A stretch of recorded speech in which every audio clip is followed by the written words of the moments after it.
엔비디아의 2분기 실적이 꽤 괜찮게 나왔죠.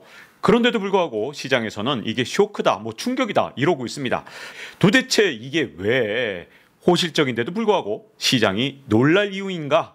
이걸 짚어봤습니다. 엔비디아 실적이 좋았던 건 분명한데 쇼크가 일어난 이유.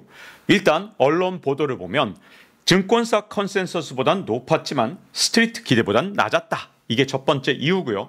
두 번째는 260% 이렇게 막 성장하던 그 성장세가 이제 좀 꺾이기 시작한 게 아니냐, 이 두 가지가 문제였다고 하는데, 그런데 여기에 더해서 숨겨진 이유 세 가지를 더 말씀드릴까 하는데요. 먼저 환멸의 단계로 접어들기 시작했다는 것이고, 그리고 수익성은 없는데 AI에 과도한 비용이 들고 있다는 점, 그리고 마지막으로 AI가 소형화되기 시작했다는 점을 말씀드릴 겁니다. 근데 이거부터 짚고 넘어갈게요. AI 시대가 그러면 이제 저무는 거냐? 절대 아닙니다. 노, 제가 두 번 써놨죠? 그건 아닌데, 우리가 진짜 AI 시대까지 가는 동안 거쳐야 되는 과정들이 있거든요. 이 과정이 이제 시작됐다는 겁니다. 먼저 이 증권사들의 컨센서스보다 이게 높게 나왔는데 스트리트 기대보다 낮았다는 게 문제입니다. 자, 스트리트 기대라는 게 뭐냐? 결국 증권사에서 컨센서스를 내놓을 때는 이 전망치에 대해서 굉장히 보수적으로 내놓습니다. 그래서 미국 회사들은 전망을 요만큼 했다 그러면 항상 그보다 더 높게 실적치가 나오는 경우가 정말 많습니다. 이게 미국 증권사들의 보수적인 태도인데, 그러다 보니까 진짜 증권사에서 주식 매수를 담당하는 사람들, 이 사람들의 기대는 또 다르거든요. 그리고 진짜 주식 투자를 하는 사람들의 기대, 이것도 또 다릅니다. 이런 모든 것들을 스트리트 기대라고 할 수 있는데, 스트리트 기대치도 굉장히 중요한 게요. 증권사 컨센서스가 워낙 보수적이다 보니까 미국에서는 스트리트 기대치에 미치지 못하는 회사에 대한 투자자들의 반응은 종종 부정적이며 주가가 상당히 하락할 수도 있습니다. 이런 문구가 있죠. 그래서 증권사의 컨센서스보다 상회했다고 해서 항상 주가 상승이 일어나는 것은 아니다. 이게 미국의 증권사들이 워낙 보수적이다 보니까 이런 일이 일어난다 라는 것을 먼저 말씀드리고 싶고요. 이번에 이 스트리트 기대, 이건 정말 앞서가도 너무 앞서갔습니다. 엔비디아의 매출의 공식적인 증권사 컨센서스는 287억 달러입니다. 근데 실제 매출이 300억 달러 나오니까 와, 이 컨센서스보다는 훨씬 높잖아, 이렇게 볼 수도 있지만, 블룸버그 기사에 따르면 스트리트 매출 추정치는 최대 379억 달러였다고 합니다. 그러니까 300억 달러보다 379억 달러를 보던 사람들, 이 사람들은 실망을 할 수밖에 없고, 이런 투자자들한테는 이게 쇼크로 다가왔다, 이렇게 볼 수 있는 건데요. 그리고 두 번째 이유가 있는데, 컨센서스 대비 항상 실제 매출이나 아니면 주당 순이익이 굉장히 빨리 앞서갔던 회사가 바로 엔비디아입니다. 그러니까 증권사 기대치보다 항상 실제 매출치가 발표되고 나면 서프라이즈, 놀랬지? 할 정도로 엄청 좋은 지표가 나왔거든요. 근데 이번에는 컨센서스와 실제 발표치와의 차이가 그렇게 크지 않았습니다. 매출 같은 경우는 287억 달러라고 전망을 했었는데 300억 달러가 나와서 4.6% 높은 것으로 나타났고요. 주당 순이익은 64센트에서 67센트가 나왔으니까 4.7%가 더 높게 나왔습니다. 아니, 이게 다른 기업이었으면 와, 이거 진짜 서프라이즈 할 만큼 좋은 지표네 라고 했겠지만, 문제는 엔비디아가 그동안 시장의 기대치보다 항상 진짜 깜짝 놀랄 만한 그런 성과를 내왔기 때문에 이게 낮아 보이는 착시 현상이 일어난 겁니다. 지금까지 엔비디아가 얼마나 시장을 놀라게 했느냐, 매출 차이를 보면요, 23년 3분기에는 12.6%, 23년 4분기에는 8.3%, 그리고 24년 1분기, 바로 직전 분기죠, 이때도 7.8%였습니다. 그러다가 이제는 시장의 전망치하고의 차이가 4.6%로 떨어지니까 시장에서 아니, 이제는 좀 이게 예측 가능한 성장을 하고 있구나 라고 약간의 실망을 안겨준 겁니다. 여기서 하나 주의할 게 있죠. 엔비디아에서 1분기라고 제가 그냥 대충 표시했지만, 이게 엔비디아의 회계연도를 볼 때 1분기라고 표시한 게 사실은 2월부터 4월까지입니다.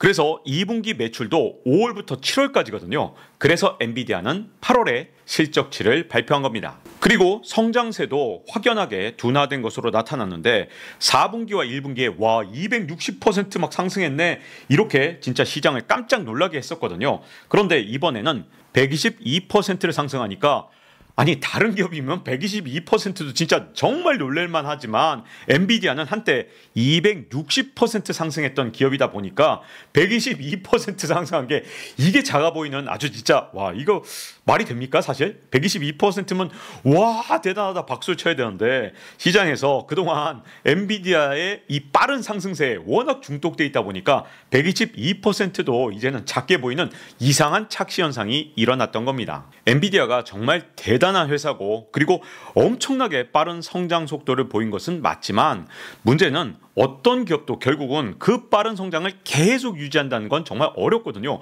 260% 성장을 매년 매분기마다 계속해서 유지한다, 이건 정말 말이 안 되는 얘기죠. 그래서 엔비디아가 언젠가는 그 성장세가 둔화될 것이다, 이런 전망은 정말 많았는데 이제 이게 가시적으로 나타나기 시작한 것이 아니냐. 그리고 앞으로 4분기, 내년 1분기 가면서 분명히 이 성장 속도가 둔화되는 게 이제 눈으로 보이게 될 것이다 라는 전망이 이제 나오면서, 이 엔비디아의 성장을 의심하는 사람은 아무도 없지만 이 성장 속도가 둔화되는 것을 걱정하는 사람들이 조금씩 늘어나고 있는 상황입니다. 자, 이제부터 언론들이 많이 다루지 않는 그런 얘기를 말씀드릴까 하는데요.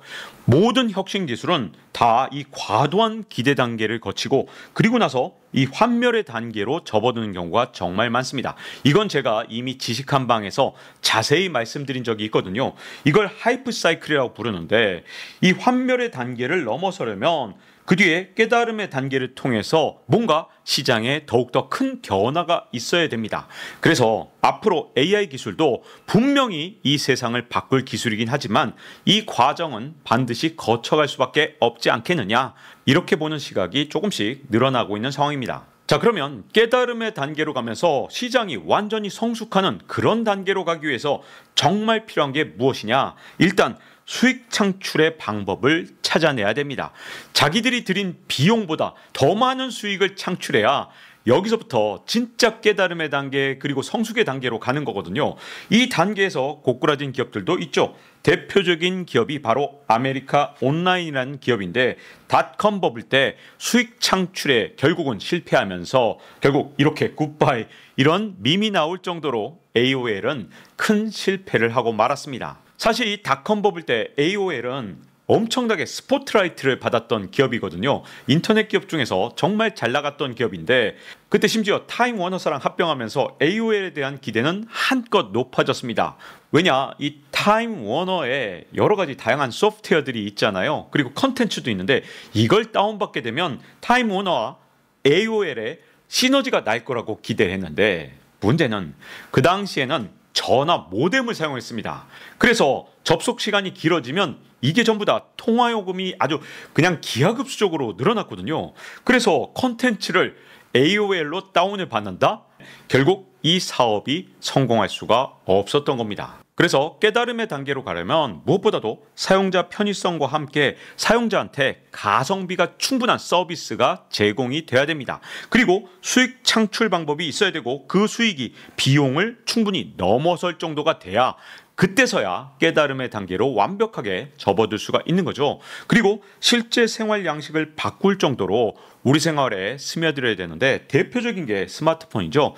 제가 지식 한방에서 말씀드린 것처럼 세계 최초의 스마트폰은 이미 1993년에 나왔는데, 이때는 우리 생활에 스며들지 못하다가 결국 2006년 7년 가면서 애플의 아이폰이 출시되면서 우리의 생활로 스며들면서 진짜 스마트폰 혁명이 일어났습니다. 그래서 AI가 지금 당장 넘어서야 되는 건, 수익은 없는데 AI에 들어가는 이 과도한 비용 문제가 어떤 방식이든 해소가 돼야 됩니다. AI에 들어가는 돈이 지금 진짜 천문학적인데요. 엔트로픽, 이 회사 정말 유명하죠. 클로드 개발사인데, 여기에 CEO가 뭐라 그랬냐? 현재 개발 중인 모델에는 10억 달러가 필요하다. 1조 3,300억 원입니다. 진짜 엄청나죠? 그래서 샘 엘트먼 오픈 AI CEO의 과거 발언이 다시 주목을 받고 있는데요. 샘 엘트먼은 1,000억 달러가 필요하다. 133조 원이라 그랬거든요. 그때만 해도 샘 엘트먼이 너무 많이 과장하고 있네. 이렇게 생각을 했었는데 근데 클로드 개발사까지 이렇게 얘기를 하니까 이거 한 3, 4년 뒤면 진짜 1,000억 달러 들 수도 있겠구나. 왜냐하면 이전 모델의 클로드 모델은 1억 달러밖에 들지 않았거든요. 근데 이게 한 2, 3년 사이에 10억 달러가 든다고 하니까 그럼 3, 4년 뒤에는 1,000억 달러가 진짜 들 수도 있겠구나. 이렇게 점점 비용이 기하급수적으로 늘어나는 문제점이 있습니다. 자, 아무리 비용이 늘어난다 하더라도 이걸 소비자한테 얼마든지 수익을 창출한다면 문제가 없겠죠. 근데 AI는 아직 시작 단계인데 벌써부터 아주 심각한 가격 경쟁 현상이 일어나고 있습니다. AI 검색 비용은 일반 포털 검색 비용의 10배가 넘게 듭니다. 앞으로 모델이 고도화되면 이게 100배 그 이상이 들 수도 있다는 평가거든요. 자, 그래서 이렇게 엄청난 비용이 들면 이걸 소비자한테 전가하고 있느냐? 그렇지 못하다는 게 문제입니다. 그래서 적자를 감수하면서 가격 경쟁을 하고 있는데 자, GPT-4o 모델만 하더라도 100만 토큰, 이 토큰이라는 게 일종의 음절 정도로 생각하시면 될 것 같은데요. 이런 AI에서 이 최소 단위로 쓰이고 있는데 이 100만 토큰에 입력 5달러, 출력 15달러로 가격을 대폭 인하했습니다. 이전 모델인 GPT 터보는 10달러, 30달러였는데 이걸 5달러, 15달러로 반값으로 인하한 거죠. 모델은 더 커졌는데 반값 인하를 했다. 이 비용이 과연 감당이 될 것이냐, 이런 우려 섞인 목소리들이 나오고 있습니다. 그런데 이거보다 가격 경쟁을 더 심하게 하는 곳들도 있거든요. 구글 같은 경우에 제미나이 1.5 플래시 같은 경우 이건 물론 GPT-4o랑 달리 경량화 모델이기 때문에 같은 비교를 하면 안 되겠지만 어쨌든 요것만 놓고 보면 자, 입력에 0.35달러 그리고 1.05달러 똑같이 100만 토큰인데 이거 완전히 헐값이죠. 물론 모델은 굉장히 작은 모델입니다. 근데 이거보다 더 심한 헐값들이 있습니다. 중국의 AI 큐네룽 알리바바가 만든 건데 이건 1000토큰당 0.0005위안. 그러다 보니까 이거 거의 공짜 아니야? 이런 얘기들이 나오고 있는 거죠. 자, 이렇게 비용은 많이 들고 과금은 하지 못하다 보니까 AI 업계가 큰 변화를 맞고 있습니다. 일단 LLM이라는 모델에 걸맞게 거대 언어 모델이잖아요. 그래서 많은 반도체도 필요하고 이걸 학습시키려면 엄청난 전력이 필요해서 진짜 천문학적인 돈이 들었는데 이때는 대형화 경쟁이 계속되고 있었습니다. 그런데 24년 2분기 들어서면서 이게 조금씩 변화하고 있습니다. 과도한 비용을 줄이고 가격 경쟁에서 승리하기 위해서 소형화를 택하는 기업들도 점점 늘어나고 있거든요. 대표적인 게 아까 말씀드린 구글 제미나이 1.5 플래시 같은 경우인데 아주 대표적으로 소형화 언어 모델이라고 말할 수 있습니다. 그리고 오픈 AI사도 7월 18일에 드디어 GPT-4o 미니를 출시했거든요. 여기 미니가 붙어 있으니까 당연히 이건 작은 모델입니다. 그래서 소형화 대열에 결국은 오픈 AI 같은 일종의 원조격의 AI 기업도 참여를 했다는 게 굉장히 중요한 시사점을 주고 있는 겁니다. 자, 그래서 아직은 거대 언어 모델 라지, 이 라지 사이즈의 모델이 계속 대세가 되고 있지만 점점 소형 언어 모델 스몰 언어 모델, 랭귀지 모델을 만들고 있는 그런 모습들이 점점 대세로 잡혀가고 있거든요. 자, 과도한 비용, 그리고 LLM 같은 경우 여러분들 사용해 보셨나요? 챗 GPT 같은 거 사용하실 때 시간이 오래 걸리죠? 왜냐? LLM, 거대 언어 모델, 라지다 보니까 시간도 오래 걸립니다. 지금의 LLM 모델에 대해서 월스트리트저널은 뭐라고 비유하느냐? 탱크를 몰고 장을 보러 가는 것이다, 이렇게 말합니다.